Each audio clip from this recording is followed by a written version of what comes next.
आपका स्वागत है हमारे इस वीडियो में। इस वीडियो में हम बात करेंगे क्लास 9 के वो सारे स्टूडेंट जो स्किल एजुकेशन के अंतर्गत 401 से 418 में से कोई भी सब्जेक्ट आप लेते हैं, चाहे वो सब्जेक्ट हो सकता है इंफॉर्मेशन टेक्नोलॉजी या फिर आर्टिफिशियल इंटेलिजेंस या कोई भी सब्जेक्ट आपने लिया है, उनके लिए जो है एम्प्लॉयबिलिटी स्किल जो है कॉमन होता है। उसमें भी हम बात करेंगे unit number 1 that is communication skill. और ये जो वीडियो रहेगा पूरी एनिमेशन के साथ रहेगा। एक बार अगर आप इस वीडियो को देख लेते हैं तो आपके सारे टॉपिक जो है आपके माइंड में ऐसे बच जाएंगे जैसे पिक्चर आपने देख लिया है। तो चलिए शुरू करते हैं। तो फर्स्ट यूनिट है unit number 1 that is communication skill. तो देखिए, सबसे पहले हम यहाँ इंट्रोडक्शन से शुरू करते हैं। तो कम्युनिकेशन स्किल वो स्किल होता है जो किसी भी पर्सन को सही तरीके से बोलने या लिखने के लिए हेल्प करता है। वो पर्सन जो अच्छे तरीके से अपने बातों को क्या कर सकता है, रख सकता है ऑडियंस के बीच में आई कांटेक्ट को मेंटेन करते हुए, और साथ ही साथ ऑडियंस भी उसकी बातों को जो है सुनने के लिए जो है बेताब रहता है, यानी उनकी बातों को बार बार सुनने की जो है इसकी मनसा रहती है। उनके वर्ड जो है इतने अट्रैक्टिव रहते हैं कि उसको बार बार आप सुनने की क्या करते हैं, कोशिश करते हैं। जैसे आप कपिल शर्मा देखते होंगे तो कपिल शर्मा की जो बातें हैं वो क्या रहता है, अट्रैक्ट करता है। वैसे ही कई सारे आपने जो है मोटिवेशनल स्पीकर देखा होगा, संदीप माहेश्वरी देखे होंगे, तो ये सारे जो है इफेक्टिव स्पीकर कहलाते हैं, जिनके बातों से हम क्या हो पाते हैं, इफेक्ट हो पाते हैं और उनके बातों को बार बार सुनने का मन करता है। वहीं पे इफेक्टिव राइटर की बात करें तो इफेक्टिव राइटर जब भी अपने बातों को लिखता है तो वो क्या करता है, ऐसे वर्ड या ऐसे जो है सेंटेंस का उपयोग करता है जिसको रीड करने वाला जो है उसकी बातों को आसानी से समझ सके, और उसके मैसेज को समझने के साथ साथ उनके आइडिया या उसके लिखने के तरीके को बार बार पढ़ने का जो है कोशिश करेगा। तो उसको बोला जाएगा जो है इफेक्टिव, क्या बोला जाएगा, राइटर बोला जाएगा। तो इफेक्टिव कम्युनिकेशन के लिए जो है आपके पास जो है एक अच्छी जो है रीडिंग कैपेबिलिटी होना चाहिए, राइटिंग कैपेबिलिटी होना चाहिए, स्पीकिंग कैपेबिलिटी होना चाहिए, लिसनिंग कैपेबिलिटी होना चाहिए, तभी आप जो है इफेक्टिव कम्युनिकेशन कर सकते हैं। एज ए स्टूडेंट आप कई सारे लैंग्वेज जो है क्या करते होंगे, यहाँ पे स्टडी करते होंगे, बट किसी भी लैंग्वेज में जो है इम्पोर्टेंट होता है कि उसको रीड कर पाना, राइट कर पाना, स्पीक कर पाना और लिसनिंग कर पाना। तो ये जो ऑर्डर अगर आप प्रॉपरली आप मेंटेन कर पाते हैं तो सही तरीके से आप कम्युनिकेट कर पाएंगे। अगर आप जो है मोर देन 1 लैंग्वेज का उपयोग करते हैं कम्युनिकेशन के लिए तो आप जो है वर्ल्ड के बहुत सारे लोगों के साथ कम्युनिकेट कर पाएंगे। फॉर एग्जाम्पल, अगर आपको जो है यहाँ पे इंग्लिश लैंग्वेज अगर आपको आता है तो वर्ल्ड के उन सारे लोगों के साथ आप कम्युनिकेट कर पाएंगे जो जिनको इंग्लिश आता है, यानी वर्ल्ड के उन सारे कंट्री में जा सकते हैं जहाँ पे इंग्लिश आता है, वहाँ पे लोगों के साथ आसानी से कम्युनिकेट कर पाएंगे। वहीं पे जब हम बच्चे रहते हैं तो जिस लैंग्वेज में हम सीखते हैं उसको मदर टंग बोला जाता है, और मदर टंग जो है प्रेजेंट टाइम में हमको क्या करता है, अदर लैंग्वेज को सीखने में हेल्प करता है। जैसे अगर हिंदी हमारा मदर टंग है तो इंग्लिश सीखने के लिए हम हिंदी के शब्दों का उपयोग करते हुए, वर्ड का उपयोग करते हुए इंग्लिश सीखेंगे, तो ये हमको क्या करेगा, दूसरे लैंग्वेज को सीखने में हेल्प करेगा। इसीलिए किसी भी बच्चे के लिए जो है मदर टंग जो है बहुत इंपॉर्टेंट होता है किसी भी अदर लैंग्वेज को सीखने के लिए। अब यहाँ पे हमारा जो है इंट्रोडक्शन पार्ट जो है कंप्लीट होता है। अब हम आ जाते हैं सेशन नंबर 1। सेशन नंबर 1 है इंट्रोडक्शन टू कम्युनिकेशन। आपने जो है हमेशा जो है लोगों को ये बात करते सुना होगा कम्युनिकेशन के बारे में, और हर कोई बोलता है कि कम्युनिकेशन की उनको ज़रूरत है, उनको चाहिए, लेकिन एक्चुअली जो है कम्युनिकेशन होता क्या है। तो चलिए हम इसको समझने की कोशिश करते हैं। तो जो वर्ड कम्युनिकेशन वर्ड है वो आया है लैटिन से। जो लैटिन में एक वर्ड था कम्युनिकेयर, जिसका मतलब होता है टू शेयर, यानी अपनी जानकारी को दूसरे को साझा करना, उनको शेयर करना ही क्या कहलाता है, कम्युनिकेशन कहलाता है। अब जब भी हम कम्युनिकेशन की बात करते हैं तो कम्युनिकेशन में क्या होता है, 2 और मोर पर्सन जो है अपने इंफॉर्मेशन को क्या करते हैं, शेयर करते हैं, जिसमें एक पर्सन जो है इंफॉर्मेशन को सेंड करता है और एक पर्सन जो है इंफॉर्मेशन को रिसीव करता है। अब यहाँ पे हम देख लेते हैं इंपॉर्टेंस ऑफ कम्युनिकेशन। तो कम्युनिकेशन में क्या एबिलिटी होना चाहिए, तो कम्युनिकेशन करते समय जो है आपके थॉट्स जो है क्लियर होने चाहिए, और आप जो इंफॉर्मेशन जो शेयर कर रहे हैं उसमें फीलिंग्स और आइडिया होना चाहिए जो दूसरे को हेल्प करना चाहिए।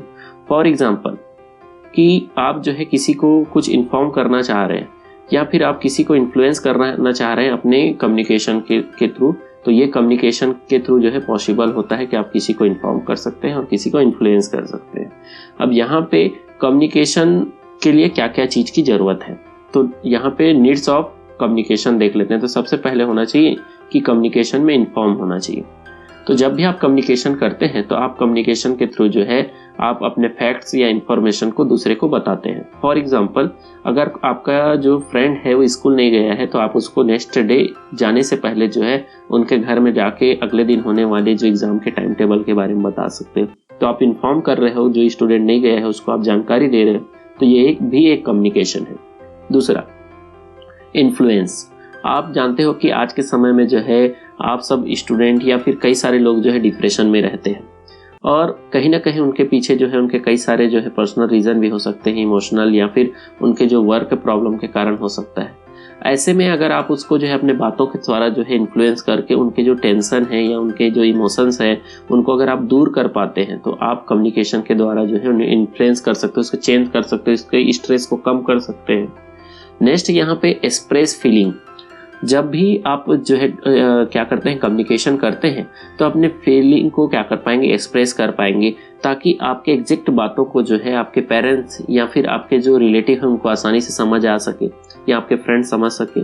तो आज के समय में कई सारे प्रॉब्लम हैं, जब आप अपने बातों को जो है एक्सप्रेशन के साथ रखते हैं तो उन बातों को आसानी से समझा जा सकता है। अब यहाँ पे हम बात कर लेते हैं एलिमेंट्स ऑफ कम्युनिकेशन। तो देखिए, जो कम्युनिकेशन होता है वो टू वे एक्सचेंज होता है, यानी एक जो है सेंडर रहेगा, एक रिसीवर रहेगा, तभी कम्युनिकेशन पॉसिबल होता है। जब आप स्पीकिंग करते हैं तो सामने वाला आपकी बातों को लिसनिंग करेगा। जब आप राइटिंग करते हैं तो सामने वाला बात जो है उसको रीडिंग करेगा। तो कहीं ना कहीं जब आप कम्युनिकेशन करते हैं तो दो के बीच में इंफॉर्मेशन को क्या होता है, एक्सचेंज होता है, जिसमें एक सेंडर होता है, जो सेंडर जो रहता है इंफॉर्मेशन को जो है चैनल के थ्रू जो है सेंड करता है, और रिसीवर जो है उसको रिसीव करता है, और रिसीव करने के बाद उसी चैनल के थ्रू जो है इंफॉर्मेशन को फिर से सेंड करता है। तो यहाँ पे आप इमेज के थ्रू भी इसको आसानी से समझ कर सकते हो कि जब भी हम बात करेंगे तो हम जो है मैसेज को सेंड करेंगे, और जिसके पास मैसेज सेंड करेंगे उस मैसेज को वो जो है क्या करेगा, डिकोड करने के बाद आपको उसका रिप्लाई देगा। यहाँ पे हम आ जाते हैं पर्सपेक्टिव ऑफ कम्युनिकेशन की। तो हर एक पर्सन का जो एक आइडिया, व्यू या फिक्स जो थिंकिंग होता है जो कम्युनिकेशन को क्या करता है, इफेक्ट करता है। फॉर एग्जाम्पल, आपने जो है आप फिक्स आइडिया बना लिया अपने टीचर या फादर के लिए कि वो आपके साथ जो है बहुत ही ज़्यादा स्ट्रिक्ट है, ऐसे में वो आपके साथ जो है फ्रेंडली बिहेवियर भी करते हैं, तो आप कहीं ना कहीं जो है आपके मन में जो प्री डिफाइंड जो है उसके प्रति जो पर्सपेक्टिव है उसके कारण से आप उनके साथ जो है फ्रेंडली बिहेवियर नहीं कर पाएंगे या उनके साथ जो है फ्रेंडली आप नहीं रह सकते हैं। तो यहाँ पे हम बात कर लेते हैं factor of effective the perspective in communication. कौन कौन से फैक्टर जो है कम्युनिकेशन को इफेक्ट करते हैं। तो यहाँ पे बहुत सारे जो फैक्टर हैं वो हमारे जो कम्युनिकेशन को जो है क्या करते हैं, इफेक्ट करते हैं, जिसके कारण जो हम अपने बातों को जो है क्लियरली या फिर हम अपने बातों को सही तरीके से शेयर नहीं कर पाते। पहला आ जाता है लैंग्वेज। तो लैंग्वेज एक ऐसा फैक्टर है जिसमें हम जो है इनकरेक्ट वर्ड हो गया या किसी लैंग्वेज के बारे में हमको जानकारी नहीं है या लैक ऑफ डिटेल किसी लैंग्वेज के बारे में है, तो ये जो है हमारे कम्युनिकेशन में बैरियर हो सकता है। फॉर एग्जाम्पल, अगर हमको हिंदी मालूम है और हमको किसी चाइनीज जो है पर्सन से बात करना है जिसको मंदारी लैंग्वेज आता है, तो ऐसे में जो है हम उनके साथ कम्युनिकेट नहीं कर पाएंगे। सेकंड, हम यहाँ पे आ जाते हैं विजुअल परसेप्शन। तो विजुअल परसेप्शन की बात कर लेते हैं। जो ब्रेन जो है जिस चीज को देख लेता है उसके बारे में जो है वैसे ही क्या कर लेता है, आइडिया बनाने की कोशिश करता है। फॉर एग्जाम्पल, हमने किसी ऐसे पिक्चर को ड्रा करते देखा है जो आधा बना हुआ है, तो कहीं ना कहीं हमारा माइंड जो है उसके बारे में जो है परसेप्शन बना लेगा कि ये इमेज जो है बाद में ऐसा बन सकता है। तो ये विजुअल परसेप्शन होता है। किसी को हम गलत काम करते देख लेते हैं, भले वो गलत काम ना कर रहा होगा या ऐसे किसी के साथ बैठा रहा हो, तो उसके प्रति हमारा जो है गलत बिहेवियर बन जाएगा। फिर उसके बाद यहाँ पे हम आ जाते हैं पास्ट एक्सपीरियंस। तो पास्ट एक्सपीरियंस की बात करें तो जो हम पूर्व में जो हमने जो देखा है या जो हमने सुना है उसके आधार पर हम जो है डिसीजन लेते हैं। फॉर एग्जांपल, किसी शॉपकीपर ने किसी और के साथ चीट किया तो उसके प्रति जो है हमारा जो बिहेवियर वैसे ही हो जाएगा कि वो हमारे साथ भी चीट कर सकता है। वैसे ही अगर आपने जो है एग्जाम में मैथ्स में कम मार्क्स आते हैं तो नेक्स्ट टाइम कहीं ना कहीं जो है आप उस पेपर के लिए जो है आप डरते रहेंगे। तो ये जो है पास्ट एक्सपीरियंस के कारण हो पाता है। नेक्स्ट यहाँ पे हम देख लेते हैं प्री जजमेंट। प्री जजमेंट का मतलब होता है कि जो हमारे जो फिक्स आइडिया है या हमने जो पहले से सोच रखा है उसके कारण से जो है हमको क्या करना पड़ता है, कई बार बैरियर का जो है सामना करना पड़ता है। तो जैसे अगर आपने बना लिया है कि क्लास में आपको कोई पसंद नहीं करता है, तो ये आपका प्री जजमेंट है जिसके कारण से आप जो है किसी भी क्लासमेट के साथ जो है सही से आप जो है क्या नहीं कर पाएंगे, कम्युनिकेट नहीं कर पाएंगे। यहाँ पे हम बात कर लेते हैं फीलिंग की बात। तो यह फीलिंग या इमोशंस भी हमको क्या करता है, लोगों के साथ जो है कम्युनिकेट करने से हमको बैरियर के रूप में काम करता है। जैसे हमारा जो है लैक ऑफ इंटरेस्ट या फिर हम किसी के ऊपर ट्रस्ट नहीं करते हैं, तो ऐसे कंडीशन में भी हम किसी के साथ जो है कम्युनिकेट नहीं कर पाएंगे और हमारा जो फीलिंग है उसको हम किसी के साथ शेयर नहीं कर पाएंगे। इन्वायरमेंट भी जो है कम्युनिकेशन को इफेक्ट डालता है। नॉइसी या फिर डिस्टर्बेंस जो सराउंडिंग रहता है वो कम्युनिकेशन को डिस्टर्ब करता है। फॉर एग्जांपल, आप अपने फ्रेंड के साथ बात करना चाह रहे हैं किसी ऐसे फंक्शन में या ऑर्केस्ट्रा में जहाँ पे बहुत ज़्यादा जो है लाउड म्यूजिक है, तो ऐसे में आप उसके साथ सही से बात नहीं कर पाएंगे और कम्युनिकेट सही नहीं कर पाएंगे, तो आपको बातों को क्लियरली नहीं समझ पाएगा। फिर यहाँ पे हम बात कर लेते हैं पर्सनल फैक्टर की। तो पर्सनल फैक्टर जिसमें आपके जो है खुद के जो फीलिंग्स हैं, हैबिट है या वे ऑफ थिंकिंग है, ये भी क्या कर सकता है, किसी को जो है बात करने या कम्युनिकेट करने में आपको क्या करेगा, बैरियर के रूप में काम करेगा। फॉर एग्जांपल, आप जो है फियर या लो कॉन्फिडेंस के साथ जो है किसी के साथ सही ढंग से आपको कम्युनिकेट करने में क्या होगा, डिफिकल्टी होगा। फिर उसके बाद आ जाते हैं कल्चर। कल्चर क्या होता है, कोई साइन होता है जिसको उस कल्चर के अंतर्गत उपयोग किया जाता है, जो दूसरे कल्चर के लिए जो है वो क्या हो सकता है, गलत साइन भी हो सकता है। फॉर एग्जाम्पल, जो हम यहाँ पे थंब का जो है इम्प्रेशन देते हैं, जो जनरली जो है गुड जॉब के लिए होता है, वहीं पे किसी ऐसे कल्चर में हो सकता है कि जो यहाँ पे ये जो साइन है वो वहाँ पे गलत माना जाए, तो ये भी क्या कर सकता है, इफेक्ट कर सकता है। अब हम आ जाते हैं यहाँ पे इफेक्टिव कम्युनिकेशन के लिए।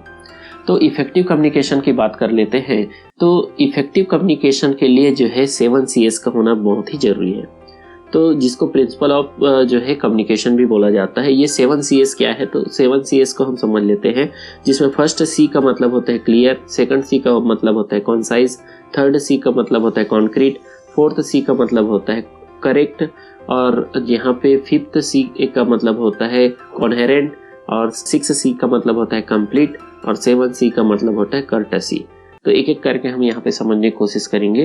तो सबसे पहला जो भी हम बात करते हैं वो पहला क्या होना चाहिए, क्लियर होना चाहिए, ताकि हमारे आइडिया या हमारे बातों को आसानी से समझ सके। सेकंड, यहाँ पे कॉन्साइज की बात करते हैं। तो जब भी हम बात करते हैं, कम्युनिकेट करते हैं, तो यूज द सिंपल वर्ड, ताकि वो हमारे बातों को आसानी से समझ पाए। फिर हम यहाँ पे थर्ड देख लेते हैं कोहेरेंट। कोहेरेंट का मतलब होता है यूज द एग्जैक्ट वर्ड या फ्रेसेस। आपको ऐसे ही वर्ड या फ्रेसेस का उपयोग करना चाहिए जो उस कम्युनिकेशन के लिए जरूरी है। फोर्थ यहाँ पे बात कर लेते हैं करेक्ट। जब भी आप कम्युनिकेट करते हैं तो use the correct spelling, language या ग्रामर का उपयोग करना चाहिए, ताकि आपके जो कम्युनिकेशन के थ्रू जो वो सामने वाला जो है आपकी बातों को समझ सके। नेक्स्ट हम यहाँ बात कर लेते हैं कोहेरेंट। कोहेरेंट का मतलब होता है use word should make the sense. ऐसे वर्ड का उपयोग करना जिसका कोई सेंस होना चाहिए, साथ ही साथ जो आप जिस टॉपिक में बात कर रहे हैं उससे रिलेटेड होना चाहिए। नेक्स्ट यहाँ पे 6 नंबर में देख लेते हैं complete. Your message should have all the needed information. आप जो भी बात कर रहे हैं उसमें सारे इंफॉर्मेशन वहाँ पे होने चाहिए, ताकि आपकी जो बात है वो कम्युनिकेशन है वो कंप्लीट होना चाहिए। कर्टसी, जब भी आप किसी के साथ कम्युनिकेशन करते हैं तो कम्युनिकेशन में उसके प्रति क्या होना चाहिए, रेस्पेक्ट होना चाहिए, फ्रेंडली होना चाहिए और ऑनेस्ट होना चाहिए। तो ये 7 Cs जो है कम्युनिकेशन को बहुत ज़्यादा इफेक्ट करते हैं और इसी को प्रिंसिपल ऑफ कम्युनिकेशन भी बोला जाता है। तो यहाँ पे हमारा जो है यूनिट 1 का जो सेशन नंबर 1 कंप्लीट होता है, क्योंकि ये सेशन जो है बहुत बड़ा हो जाएगा। तो यहाँ पे हम जो है इस सेशन को कंप्लीट करते हैं। इसके बाद जो है हम यहाँ पे नॉन वर्बल, वर्बल और विजुअल कम्युनिकेशन की बात करेंगे। तो अगर आपको ये वीडियो अच्छा लगा होगा तो वीडियो को लाइक कर सकते हैं, चैनल को सब्सक्राइब कर सकते हैं, अपने दोस्तों को शेयर कर सकते हैं, और ऐसे ही आने वाले वीडियो के लिए बने रहे हमारे चैनल पे। Thank you.